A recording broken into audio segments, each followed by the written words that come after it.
dhammaantiin waa idin salaameynaa dadweynaha ku jira madasha 60 iyo inta barta internetka nagala socon doonta intaba waa salaameynaa. halkan waxaa maanta marti ugu ah madasha 60 iyo barnaamijkii fanka iyo suugaanta fanaan daayar, fanaan laxamiista heesaa ah xidiga kooxda Taleexbaan, isla markaana ah dhalinyarada ama fanaaniinta ugu cadcad ee ka dhex muuqata fanka Soomaalida dalka iyo dibadda. Axmed Gaashaanle waa ku salaameynaa, ku soo dhawow madasha 60 iyo barnaamijka fanka iyo suugaanta. waa dhawahay walaal mahadsanid adiga iyo dhamaan madasha 60 oo islaamiya mahadsanidin. aad iyo aad waa mahadsan tahay. fanaan Axmed, ugu horeyn magacaaga, deegaanka aad ku dhalatay, ku barbaartay, wax ku baratay iyo taariikh nololeedkaaga kooban bal dadka adigoo soo koobiya u dulmar. mar kale mahadsanid wariye Ibrahim. magacaygu waa Axmed Cabdi, ku magac dheer Axmed Gaashaanle, Axmed Yare, Axmed Garre intaba. waxaan ku dhashay dhulka Soomaalida leedahay ee Ethiopia, gobolka Liibaan, magaalada Mooyaale 1978. waxa aan inkastoo wax badan ka aqoonin, waxaana kadib anoo 2 jira u soo wareegay koonfurta Soomaaliya, gaar ahaan caasimadda dalka Soomaaliya Muqdisho, shirkad official xafid la yiraahdo. waxaan wax ku soo bartay iskuulkii hoose Axmed Gurey iskuulka la yiraahdo, aan ku soo bartay dugsiga Quraanka isla meesha. waa inta bal waxaad nooga warantaa fanka goormaad bilowday, xagee ka bilowday, yaase kugu dhiirigeliya ama kaa caawiya magacankaas? walaal mar kale fanka waa wax aan yaraantaydii aada u jeclaa oo aan ku hamiyey jiray inaan noqdo fanaan one day.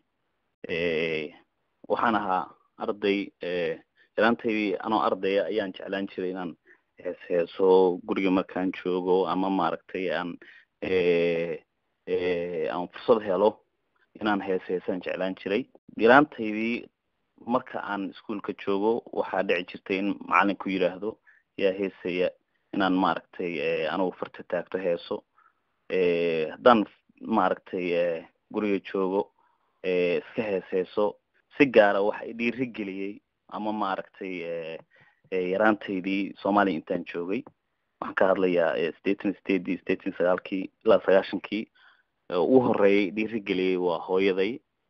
Ambiye Sheekh Xuseen oo aad u jeclahay oo ku nool dalka Mareykanka, gaar ahaan gobolka California. kadib waxaynu soo galay qurbe, aan soo yaacnay, dalkii baa soo burburay. waxaan fursad u helay wixii aan jeclaa inaan ka salgaaro. marka waxaan deganaa gobolka Minnesota. waxaan la kulmay fanaaniin badan oo ama maaragtay dad fanka wax ka yaqaan oo dhiirigeliyey, oo aan maaragtay dhihi karaayo alleelehe iyagaa gaarigii microfonka aan ku qaatay saaray. dadkaasna waxaa ugu horeeya my classmates aan high school wada dhigan jiray. ay u horeyso gabar walaashay oo la yiraahdo Safiye Ismaaciil,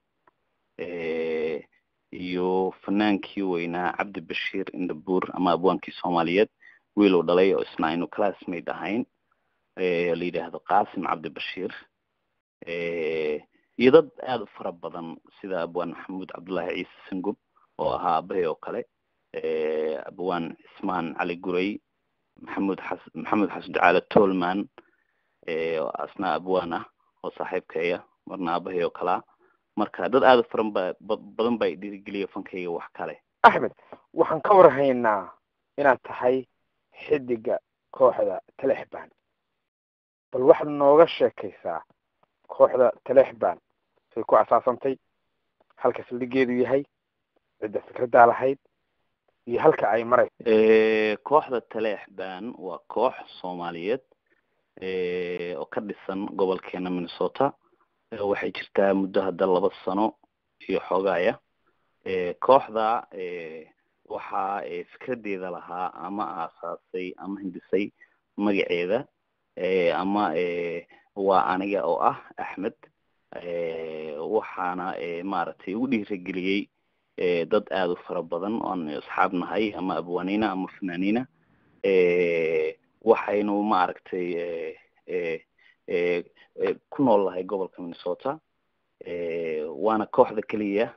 Soomaaliyeed oo ka jirta gobolkeena Minnesota oo sharciyan register garaysan xagga dawladda ahaan xitaa. Axmed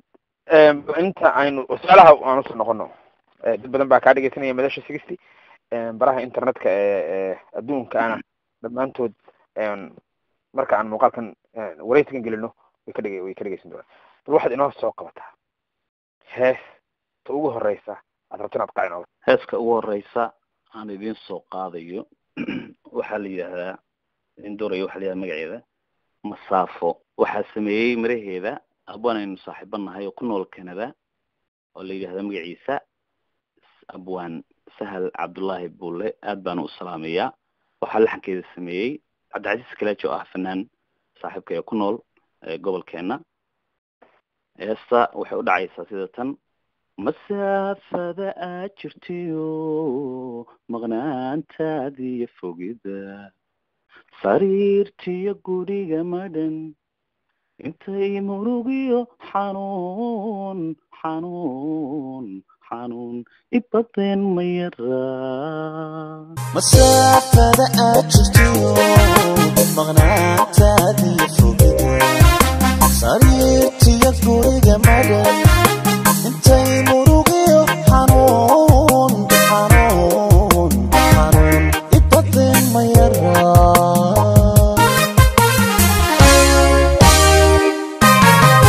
masaafada aad jirtiyo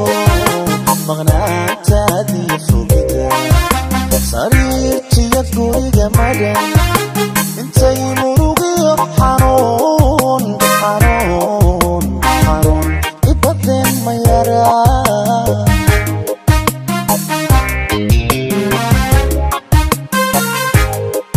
qalbiga modolka ka tegay xusuusi miyay dhaydaa mawelo koray ku tahay maxay lahashada tartaa.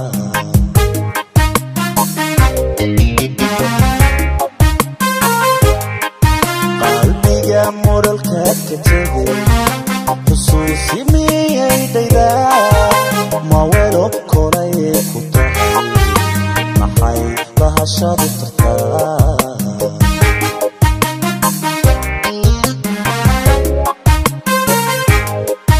macaan haddii aanad imaanayn jacaylkiya muhashadayda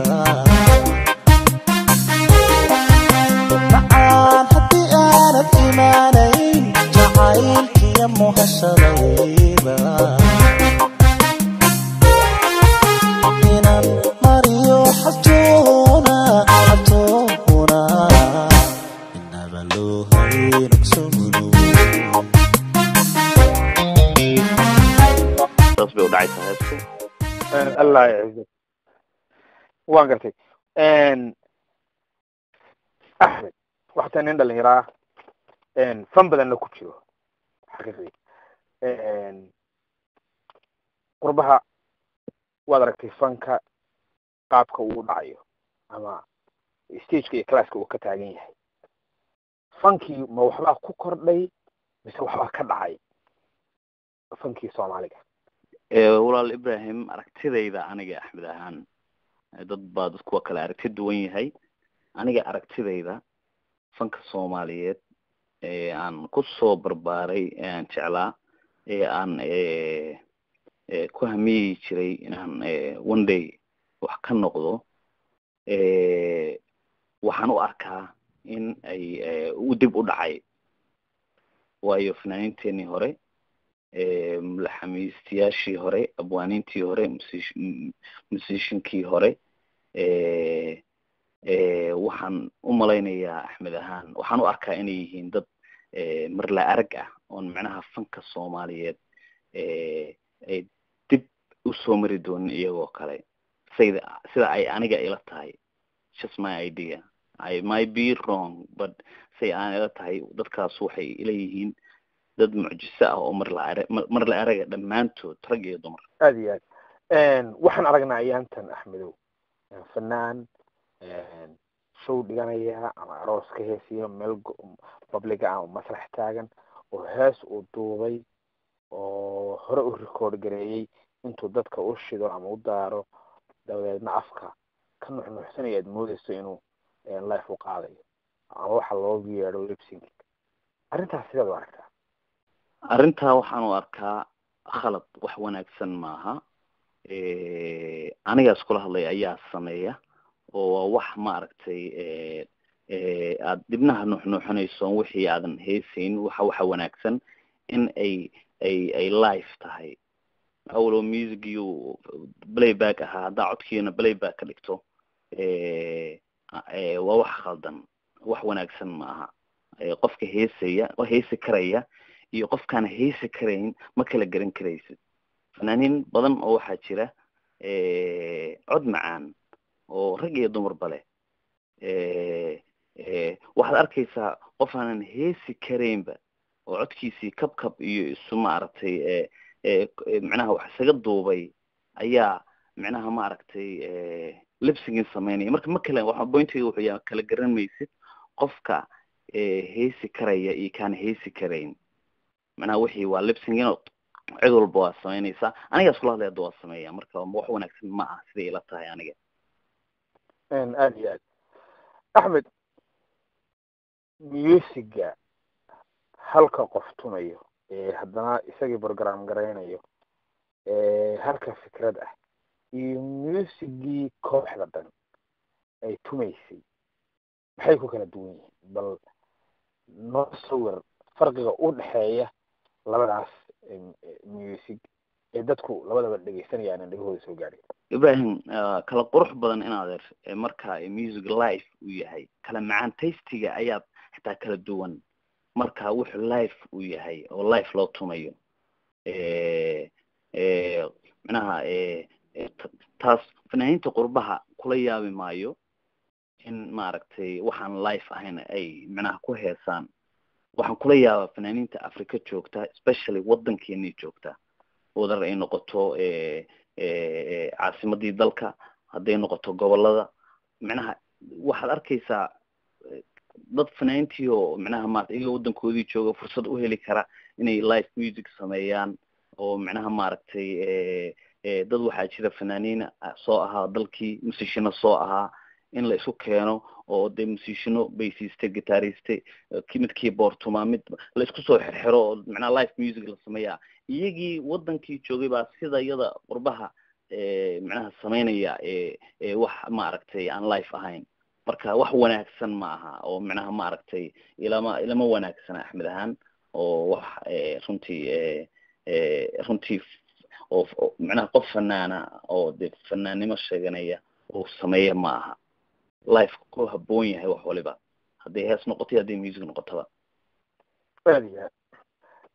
waxaan aragnaa muuqaalo cusub oo imika heesaha marka la duubayo gabadh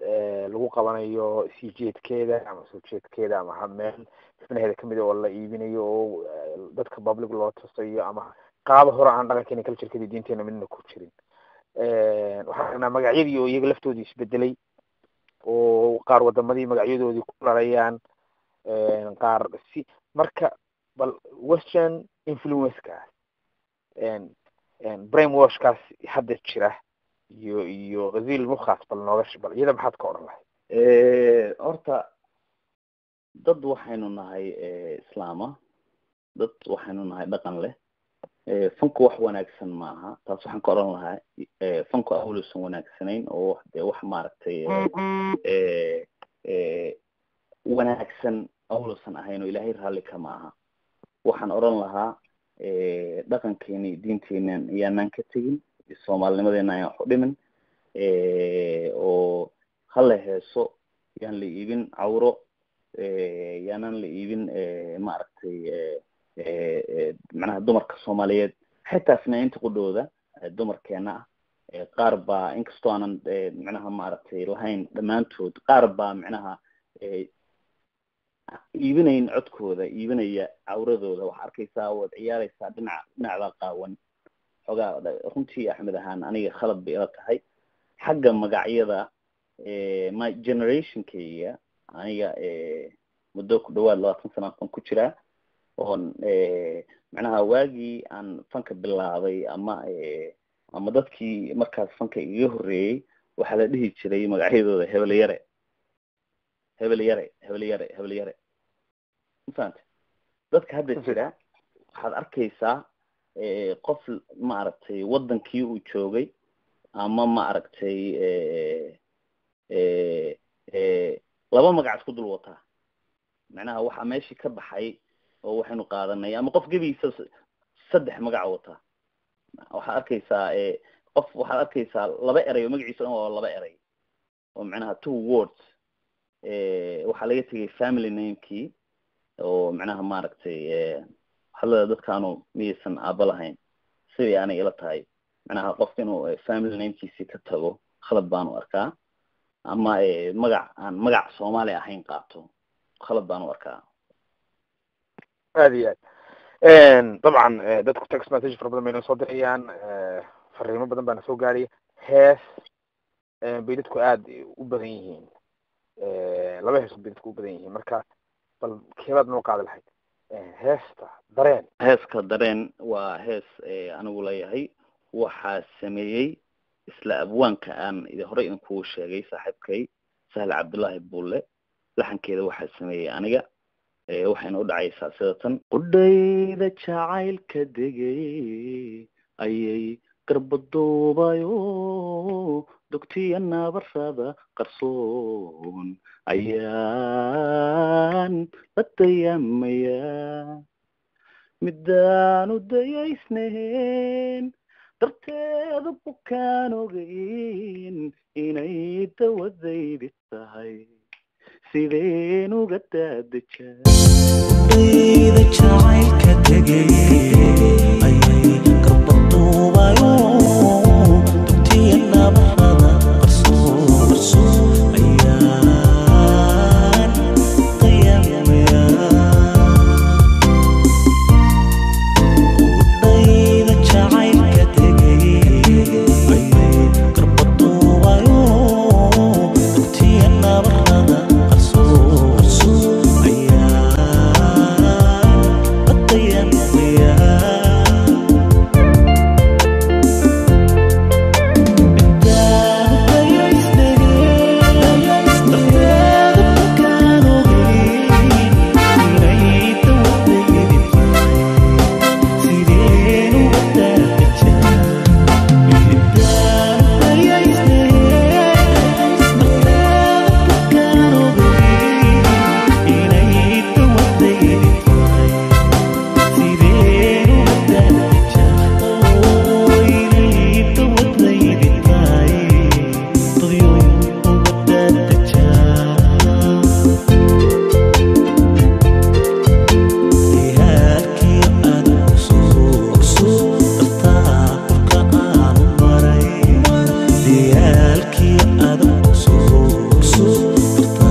dhacaysa heestaasu dareen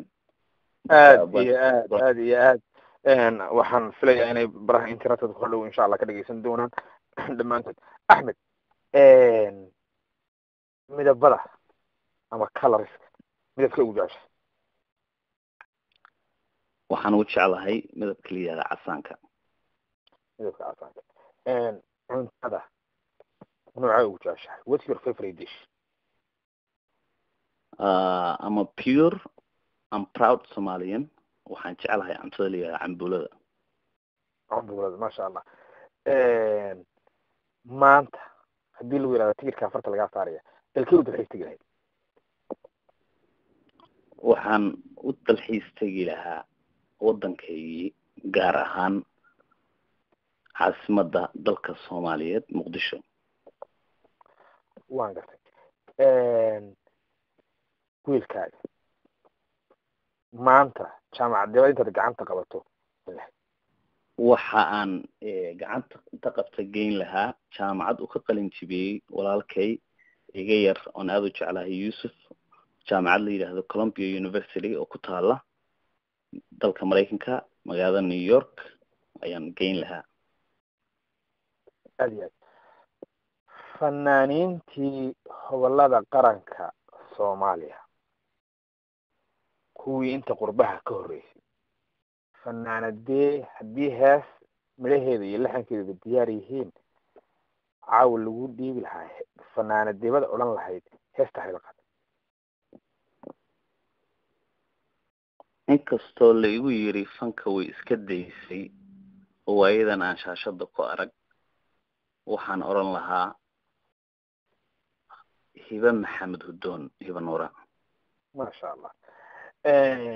طبعا waa su-aal qaldan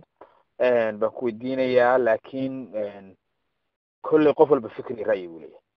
abwaaniinta Soomaalidu way fara badan yihiin, hal abuur wanaagsan bay leeyihiin, ma kala dhacaan, of course ma kala jecelin, laakiin adigu abwaaniinta hal abuurka midhaha heesaha Soomaaliga ah caawa keebaad jeclaan lahayd inuu midho uu leeyahay ku haysto oo dreamkaaga? طبعا waxaan inta nool waxaan oran lahaa aabahay ama dadka fankayga wax kale, abwaaniinta fankayga wax kale waaweyn qaranka Soomaaliyeed,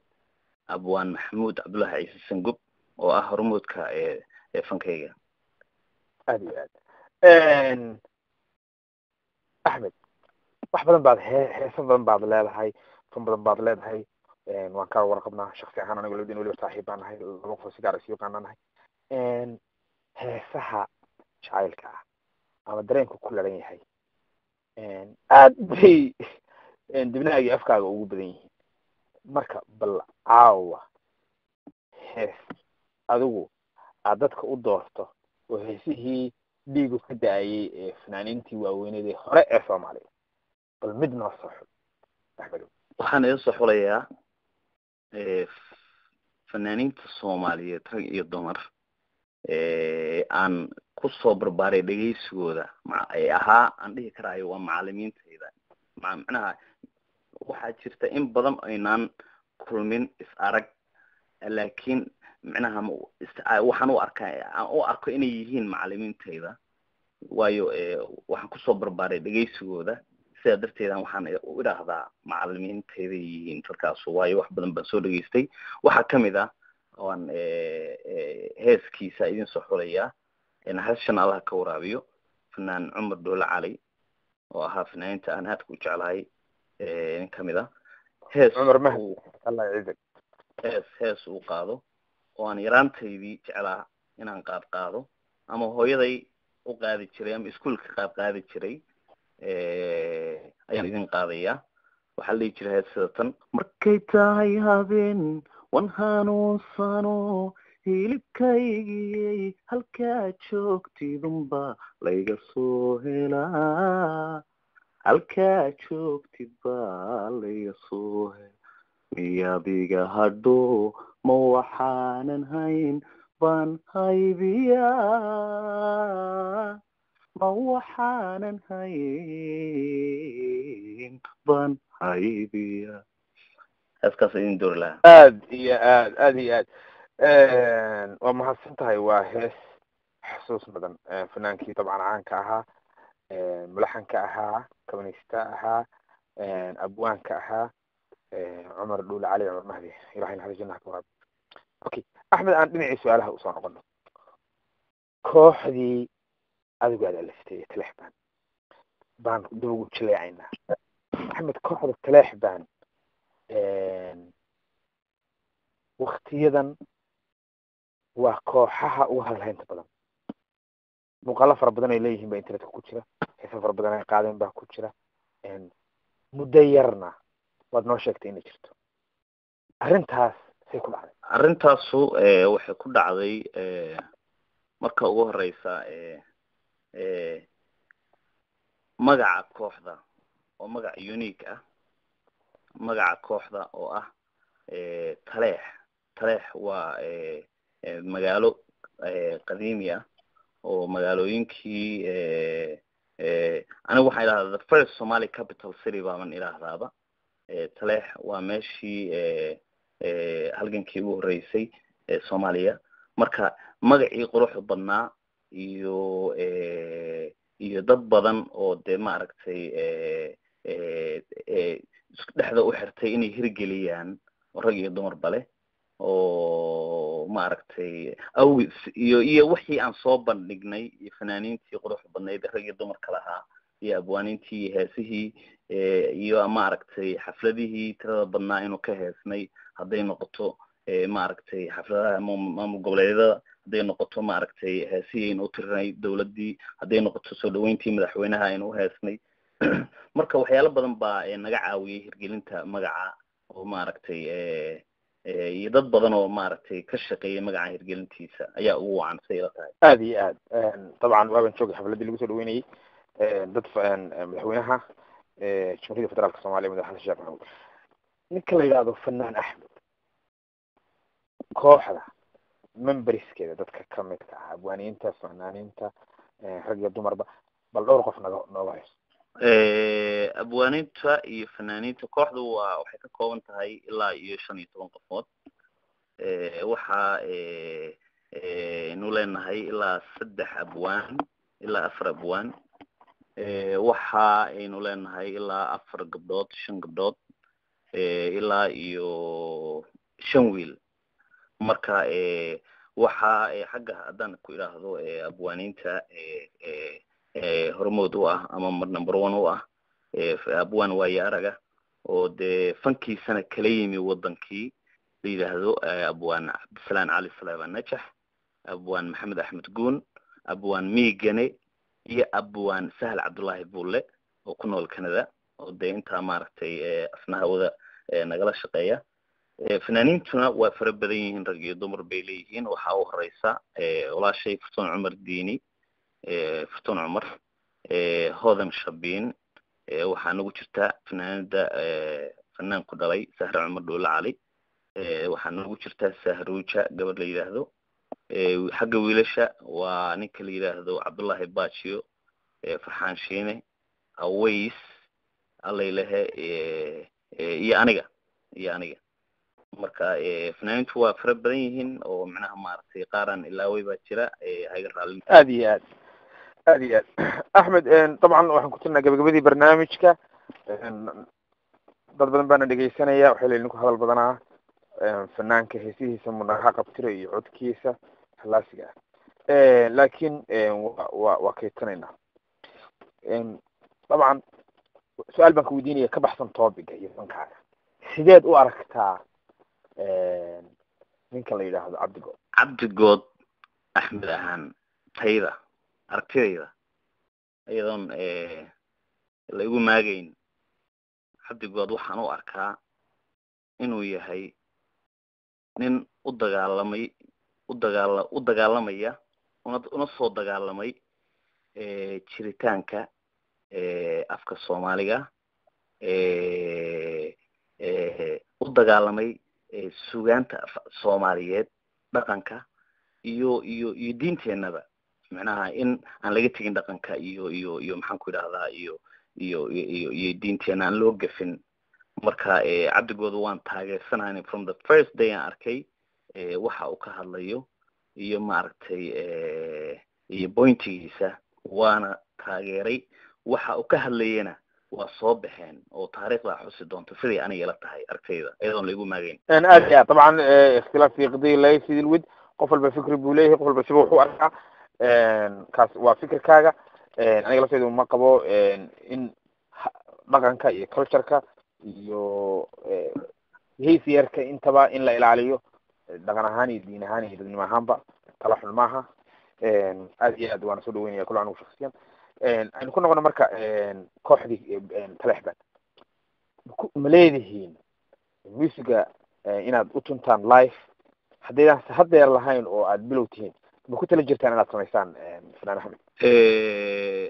ibrahim mar kale kooxdu saan hore kuu sheegay waxaynu jiraa muddo 2 sano ah iyadoo 2 sano keliya aynu jiro waxaynu isku daynay ama maaragtay samaynay barnaamijyo badan oo maaragtay inuu hore uga heesnay oo macnaha maaragtay la doonayay live music oo qolooyin ajnabiya aan xaflado badan oo festival aan ka qayb qaadanay oo cadaan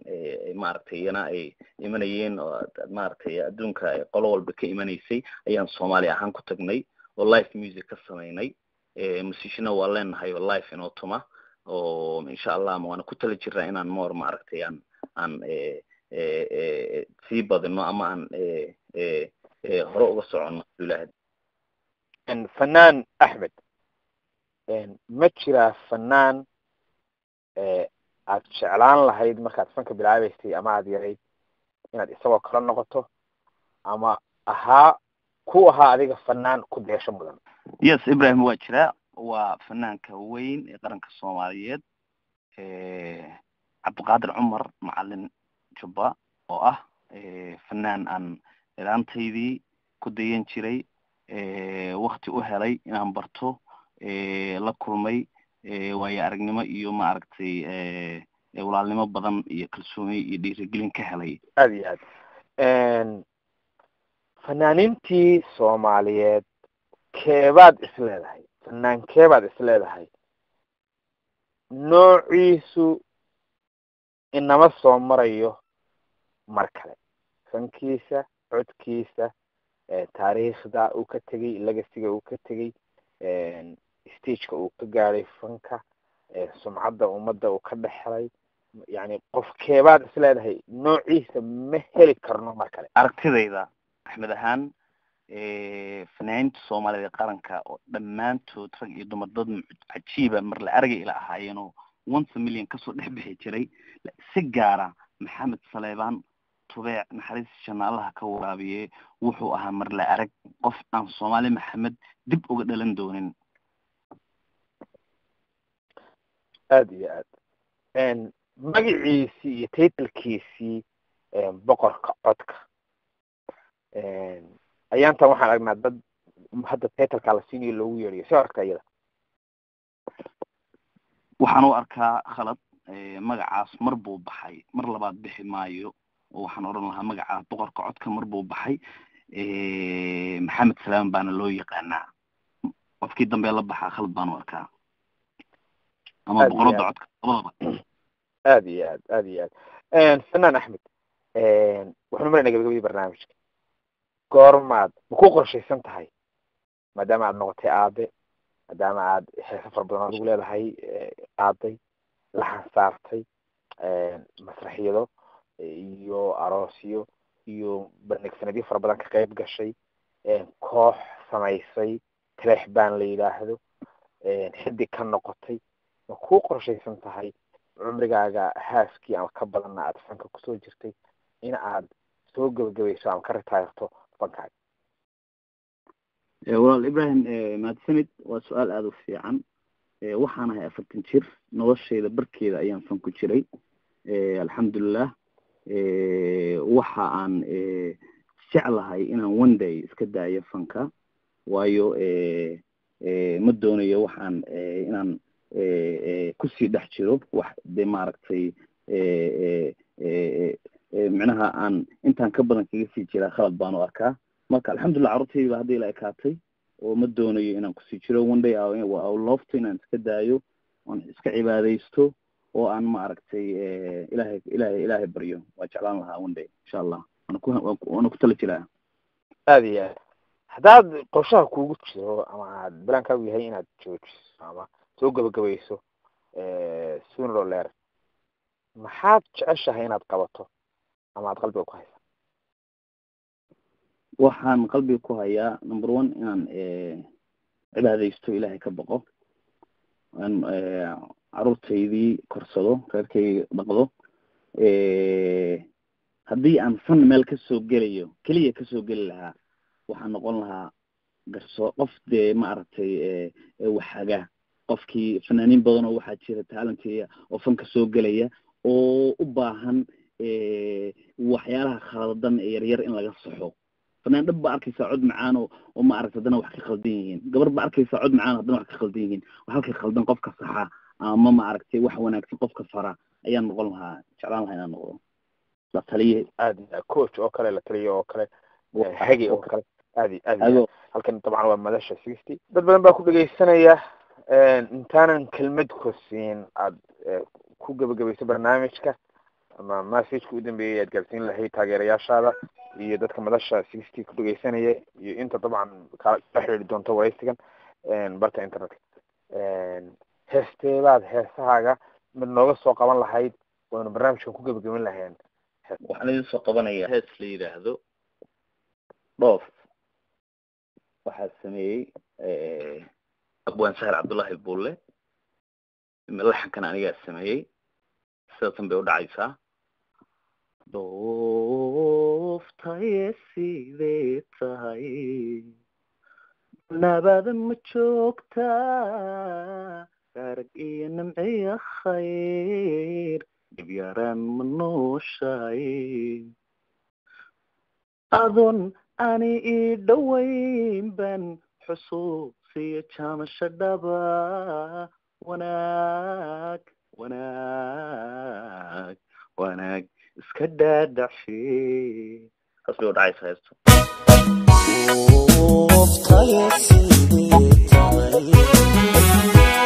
nabad ma joogta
dhaafsadee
طبعا waxaa marti noogu ahaa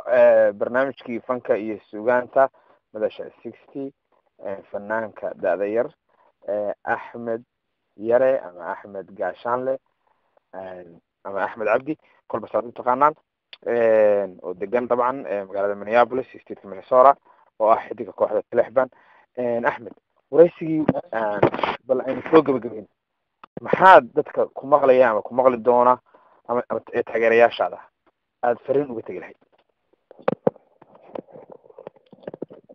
waxaan oran lahaa waan salaamayaa dhammaantiin meel kastoo aad dunida ku joogtaan waxaan leeyahay guuleysta noolaada oo macnaha soomaalinimada iyo diinteena iyo dhaqankeena ayaan laga tegin ha lagu dhinto soomaalinimada gobonnimo aad iyo aad waa message qaaliya axmed mar kale anigoo ku hadlaya magaca madasha 60 barnaamijka fanka iyo suugaanta ibrahim shire waa ku salaamaya waan kaaga mahadcelina waqtigaaga qaaliga ah sidaas iyo ismaqal dambe oo xiisa leh iyo nabadgelyo sidoo kale ibrahim shire iyo suudi waan salaamaya insha allah guuleysta idinka qudhiina oo maaragtay noolaada hadduu ilaahay ilmo okay السلام عليكم ورحمة الله وبركاته. وعليكم السلام ورحمة الله.